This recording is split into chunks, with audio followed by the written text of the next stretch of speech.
Er komt een bijzondere tuin voor broeder Alfons hier in Stijl. Hij deed hier zoveel. Hij deed de hele tuin eigenlijk bijhouden en nu komen wij er pas achter van wat hij allemaal deed. En de cast van spektakelmusical De Bokkenrijders krijgt voor het eerst hun imposante decor te zien. Dat en meer zie je in Rondje Limburg. Hier in Stijl komt een bloementuin ter nagedachtenis aan Alfons Gijsert. De broeder was veel te vinden in de tuinen hier in Stijl. Broeder Alfons was een heel bekend gezicht hier in Stijl. En van de 7 uur 's morgens tot laat in de avond zat hij hier in de tuinen. En niet alleen hier in de tuin, maar ook in de perken rondom Stijl. Ja, ik kwam broeder Alfons door zo'n blauwe tractortje waar hij hier altijd mee rondreed. Hij was altijd een klussen in de tuin, een hele fijne man. Hij is 60 jaar in het klooster geweest en toen overleden. En hij deed hier zoveel. Hij deed de hele tuin eigenlijk bijhouden en nu komen wij er pas achter van wat hij allemaal deed. Een bijzondere man dus, die erg geliefd was in het kloosterdorp. Daarom krijgt hij 1,5 jaar na zijn dood een eigen tuin in het kloosterpark. Het is de bedoeling dat de tuin eruit komt te zien zoals hij het altijd had. Zijn dahlia's, die hebben wij overgenomen. Met zijn eenjarige planten, zijn Afrikanen, de wildpluk. En pompoenen komen er te staan. En dan mag hij in het midden staan. En dan mag hij daarvan genieten. Voor ons is het heel bijzonder en we willen hem daar ook mee eren. Omdat we dus ook veel van hem hebben geleerd. Hoe we ook planten moeten verzorgen, onderhouden, alles. We hebben best veel aan die man te danken. Ja, hartstikke mooi. Het wordt een dahlia-tuin met heel veel bloemen erin. En ja, wat is er mooier dan tig verschillende dahlia's. Als je dadelijk over 2 maanden hier komt, kun je hem niet meer terug de tuin. Super fijn. Ik vind het dus wel heel leuk. En de medebroeders die vinden het ook hartstikke leuk. Toen ze dat hoorden en het beeld zagen, toen hadden ze wel zoiets van wauw, echt gaaf. En hoewel we het nooit zullen weten, is de verwachting dat ook broeder Alfons blij is met het werk van de vrijwilligers. Ik denk dat hij van bovenaf absoluut nog meegeniet van deze tuin. Beslist, ja. Hij kijkt met ons mee. Wat vindt hij er dan van? Voor zichzelf zou hij zeggen dat is niet nodig. Maar hij zou wel zeggen alles is goed. Dat was ook zijn motto. Alles wat je hem vroeg, alles gaat goed.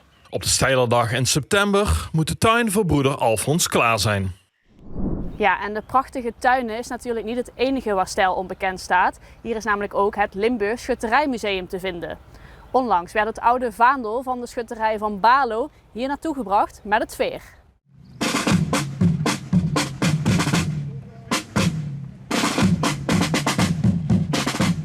Geen schuttersfeest, maar een belangrijke overdracht. Het oude vaandel van Sint Antonius en Sint Petrus in Balo is overgedragen aan het Schuttersmuseum in Stijl. Daarvoor werd de oversteek met het veer gemaakt. Als het bij onze eigen vereniging zou zijn, dan zou het natuurlijk ergens in een kast op een zolder misschien terechtkomen. En daarbij denken wij dus dat het vaandel ook voor behouden richting de toekomst beter opgegeven is in het Schuttersmuseum. En daarom gaan wij dus ook vandaag vanuit de Balose kant met het veer de Maas over richting Stijl, het Schuttersmuseum. En gaan daar ons oud vaandel overdragen aan het Schuttersmuseum.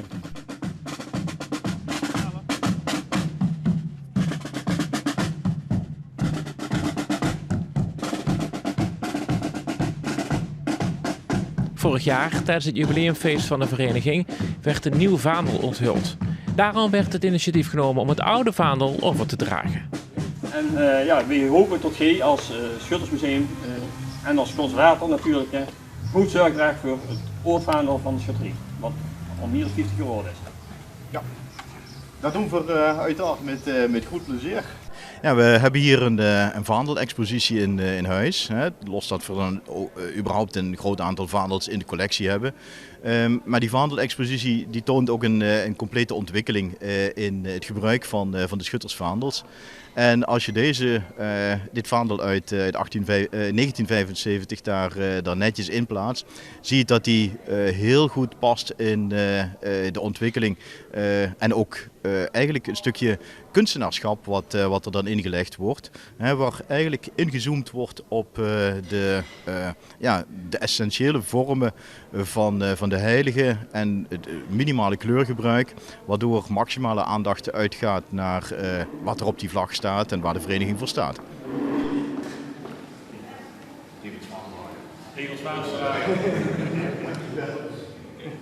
Van een andere vlag.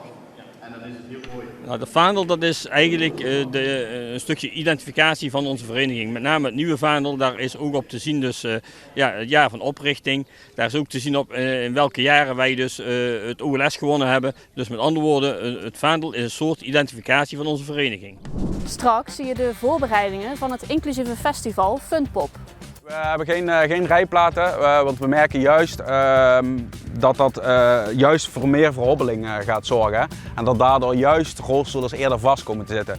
Maar eerst naar een ander groot evenement, namelijk de spektakelmusical Bokkenrijders. De cast nam deze week voor het eerst een kijkje bij het imposante decor. Na weken van repeteren in een repetitieruimte was het afgelopen zaterdag dan eindelijk zover.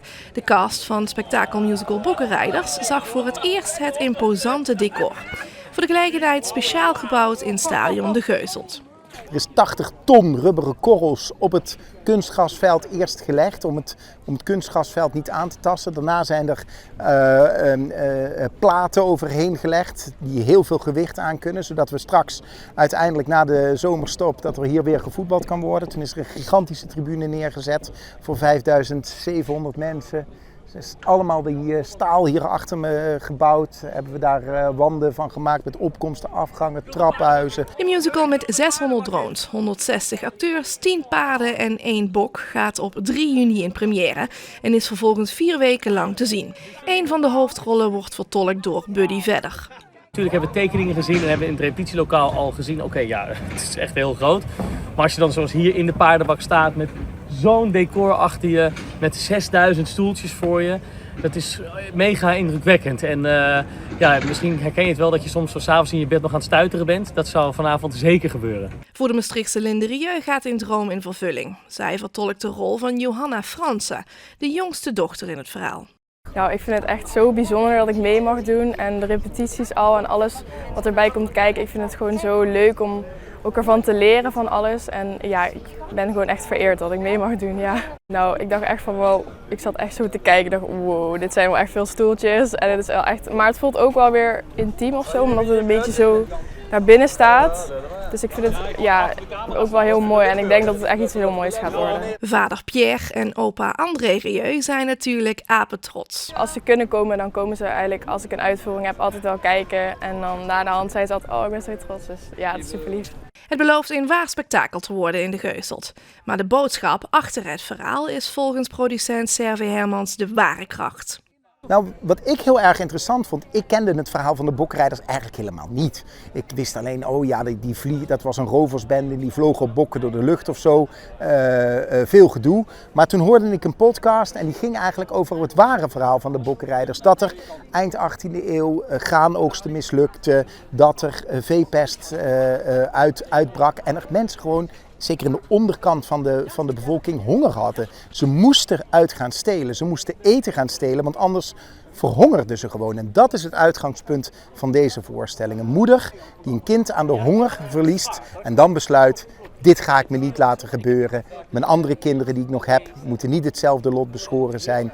Ik sluit me aan bij zo'n roversbende en ik ga zorgen bij de rijken dat ik krijg waar we recht op hebben. Eten en een eerlijke verdeling van geld en goederen. Ja, dat belooft wat voor de voorstellingen.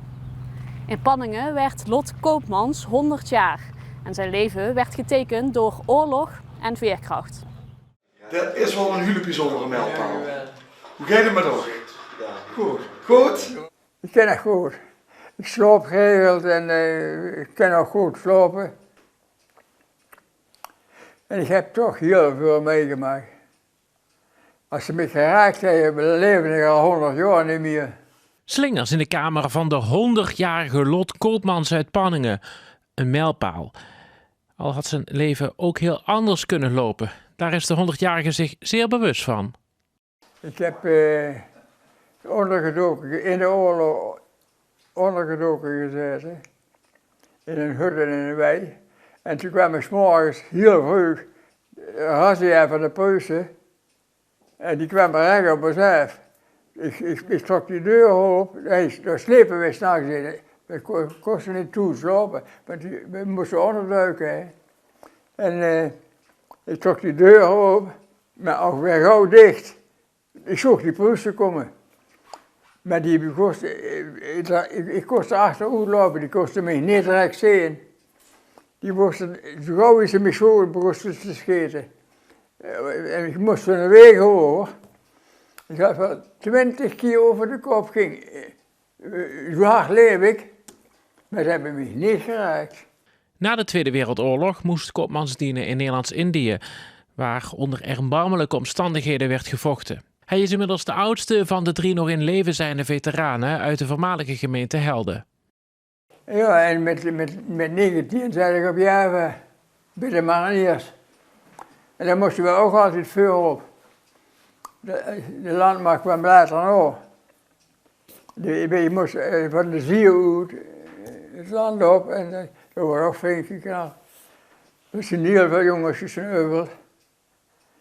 Ja, dat is geweest.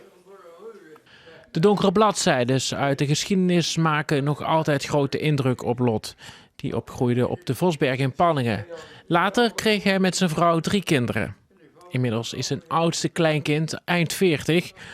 Lot blijft actief en maakt nog elke dag een ommetje. Ik doe de elke dag lopen. Als het 1 keer, maar doe ik ook 2 keer. Ja. En dan ga ik 's middags een tas koffie drinken bij ons. Dat doe ik ook. Dat is ook vast. Ook een zussen wat mensen. Het zijn bijna altijd dezelfde, maar...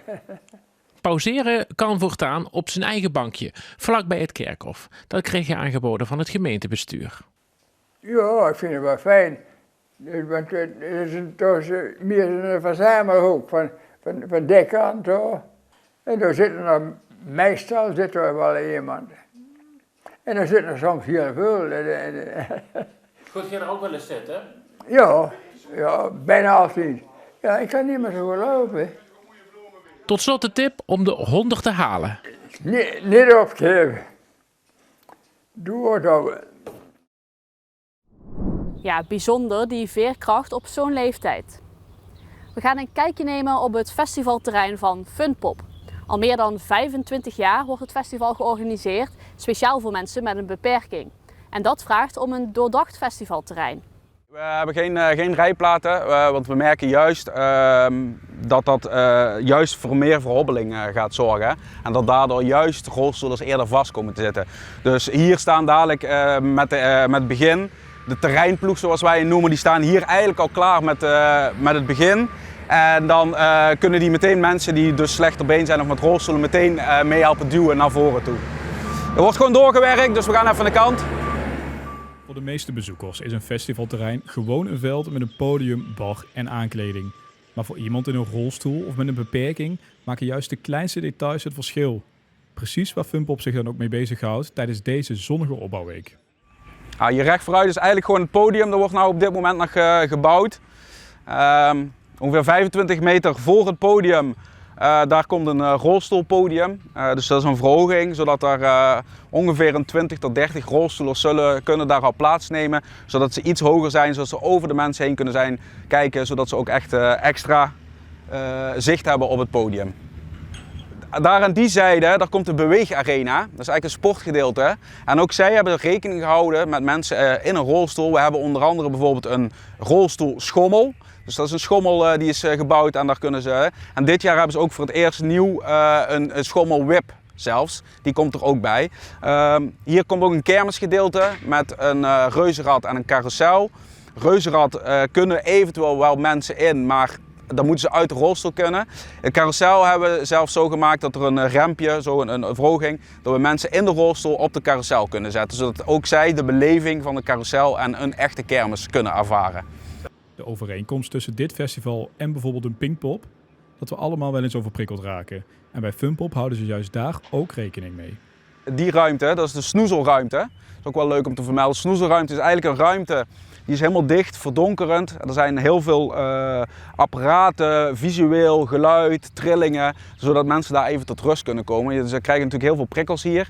En dan hebben we daar een hele grote ruimte, dus 10 bij 10 meter is die ruimte, dat de mensen even tot rust kunnen komen. Er liggen bedden, er liggen zitzakken, dus ze ook even kunnen slapen.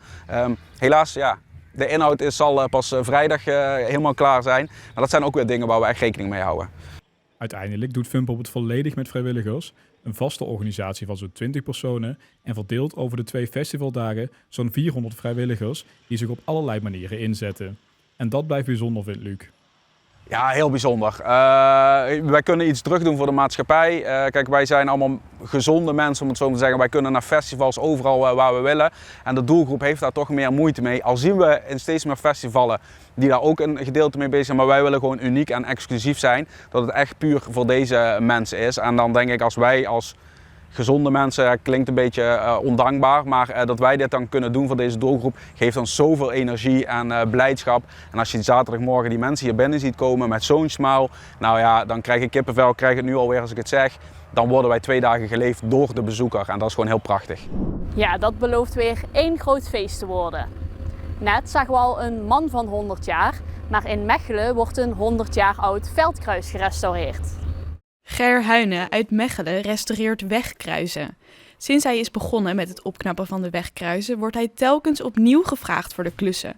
Of zoals hij het zelf zegt, van het een komt het ander. Komt die passie vandaan. Hè? Kijk, ja, katholiek ben ik ook, hè? Maar het ziet er altijd mooi uit, zo'n wegkruis. En vooral hier in het zuiden staan er ontiegelijk veel. Hè? Ik geloof in Mechelen staan er misschien al 20, misschien nog meer. Dus ja, en dan word je ervoor gevraagd. Ja, en dan doe je dat. Hè? Ik heb tijd ervoor, hè. En ik doe het voor niks. Dus maar dat mag niet gefilmd worden, want anders heb ik dadelijk het hele bisdom hier staan. Hè? Dus ja, maar voor de rest, ja. Je hebt iets te doen, hè. Ik heb de plaats ervoor. En waar ik woon, dat was een smederij. Ik denk dat dat hek 100 jaar geleden daar ook gemaakt is. Want ja, dat was een smed toen in het dorp hier. En het kerkenbestuur heeft me dat gevraagd of ik dit hier ook wil opknappen. Op Hilleshagen staat ook een kapel, dat heb ik misschien 25 jaar geleden dat hek eens opgeknapt. Zo blijf je bezig, hè. Dus. Met dit wegkruis is Ger zo'n 4 weken bezig geweest. Vrijdag zette hij de laatste hand aan zijn werk. Dan gaan we dadelijk dat andere maken, maar deze plaat heb ik al, maar moeten vernieuwen, ook aan de zijkant. Ziet het weer wat netjes uit, hè. Dus, Ja, en daarmee zijn we alweer aan het einde gekomen van ons Rondje Limburg voor deze week. Kijk voor meer lokale verhalen op de websites van de lokale omroepen. Wij zijn er volgende week weer. Tot dan!